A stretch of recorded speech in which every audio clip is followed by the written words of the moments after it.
Alright, so hopefully you've got Maya downloaded and installed. And what it should look like when you open it up first is it should look like something like this. You have the Essential Skills movies on here. I'm going to have all these movies up on the website, probably except for the animation movie. But probably the other ones I'll have up on Moodle for you to watch anyway, but you can watch them on your own computer, and there's also a lot more Maya resources that you have access to just from downloading Maya.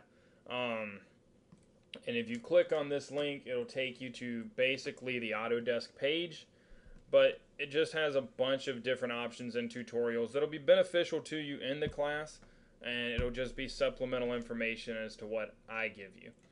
What we're going to talk about today is we're basically going to go through the navigation essentials, but I'm going to do it in a little bit more detail than Autodesk does because they do it a little bit. They don't have any audio. It just is really visual and kind of short. So we're going to talk about it in a lot more detail. But we want to go over a few of the other core essentials to just the navigation menus. So I'm going to go ahead and close my Essential Skills Movies tab.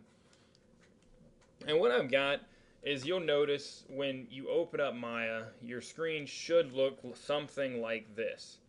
If it doesn't look like this, then it probably looks like this. You either have what's called a 4-pane view or a single pane view. Or those are pretty much your two options starting off. And if you don't have this single pane view here, then what I'm going to ask you to do is hover your mouse over the perspective view here. And you can tell that because down under the screen it says perspective. You also have a top view and a front view and a side view. And if you've been familiar with AutoCAD or drafting in any way, then this will make sense to you. But what we want to do is just start off in the perspective view. So if you can, hover your mouse over the perspective view here and hit spacebar, and this is the window that I want you to be on. A few other things we need you to do just before we ever get started is I want you to come up to Display, and I want you to drop down to UI Elements, and just make sure you have the status line, the shelf, the time slider, the range slider, the command line, the help line, and the toolbox. If at any point during the semester your Maya window looks kind of like this and you've done something wrong, just know you can always come back up to the display and UI elements, and you can restore your UI elements, your user interface. We don't really need, for the purposes of this class, the range slider or the time slider. But you can keep them just to kind of let you be familiar with the regular Maya interface. At least I like to have them on all the time. Now, the next thing I want you to do is still under the display drop down. I want you to come up to the heads up display, and I want you to turn on the view cube here. And if at any point I go too fast or you're having a hard time keeping up, just remember you can always pause the video, rewind it, and watch a part again. It's not that big of a deal. But when you have the view cube come up, you have the option of navigating around by left clicking on the view cube, and you can just cycle around your scene. And anytime you want, you can come back and click the home button, the little house, and it'll bring you back to kind of your default view. And the view cube's a good way to handle what Maya calls the tumbling, right? So it's just kind of rotating your camera around an object. Now we don't have any objects in the scene right now, but we're just looking at navigating around Maya. There's a bunch of different things that we're going to struggle with this semester, but for most users right out of the gate, just being able to rotate the camera in 3D space gets kind of difficult.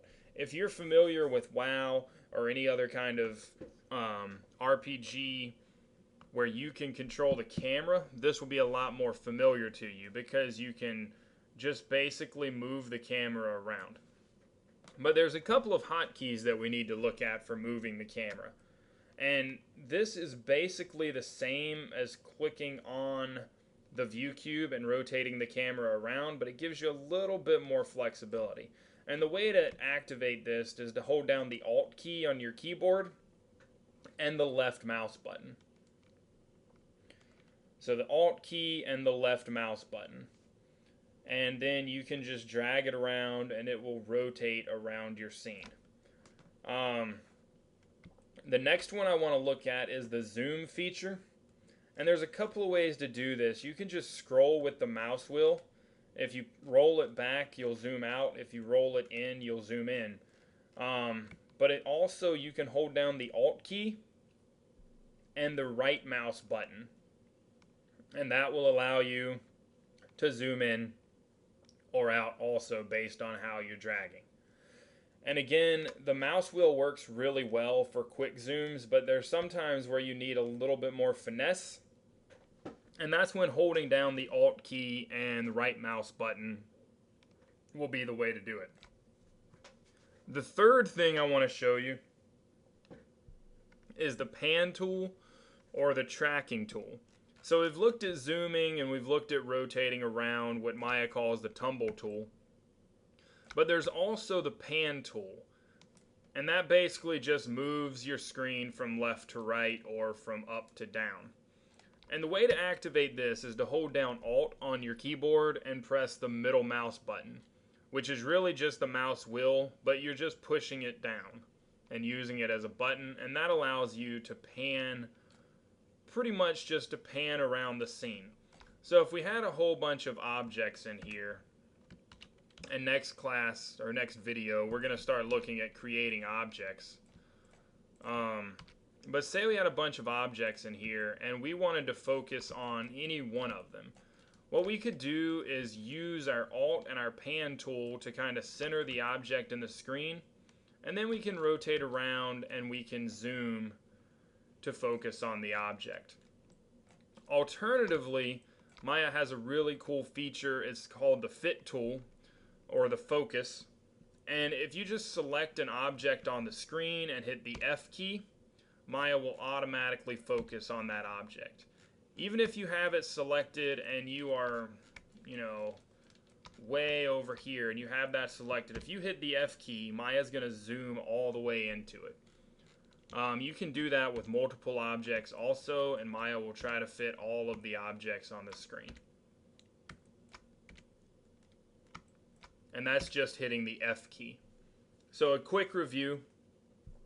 The things we know are you can use the view cube to kind of tumble around and get the different sides or the different angles of your scene. You can do that same thing by holding Alt and the left mouse button. And that just allows you to rotate around. Alt and the right mouse button will allow you to zoom. And Alt and the middle mouse button will allow you to pan. And all of these basic navigation techniques are really important when you're working in Maya. So you want to make sure that you get really familiar with just navigating around the scene. There's a couple of other things. Those are the core navigation tools. But there's a couple of other things that you need to know just for the purposes of this class to kind of help you out. And the first thing that I want you to do is to come up here to this drop-down menu where it says Animation. I want you to click on the arrow and drop it down to Polygons. This isn't an animation class, so we want to make sure that our drop-down here and that our tab are both on polygons. For the most part, to beginners, this box here and this box here look pretty much exactly the same. And for the most part they are, but this first box that I created is created off of polygons, and this box is created off of surfaces. And you'll notice really quickly that I can select the individual faces on this box and move them around. And I don't want to be able to do that. I just want to work with solid polygons. So we want to make sure that our tab here up top is on polygons and that our drop down here is on polygons. Later in this semester we might do a couple of different things with that, but for now all you need to know is the drop down and the tab are both on polygons. And I think that's good for a navigational walkthrough. That's all the tools you really need to know to navigate the camera. If you have any questions, as always, feel free to email me, acharacter7615 at stanley.edu. Thanks.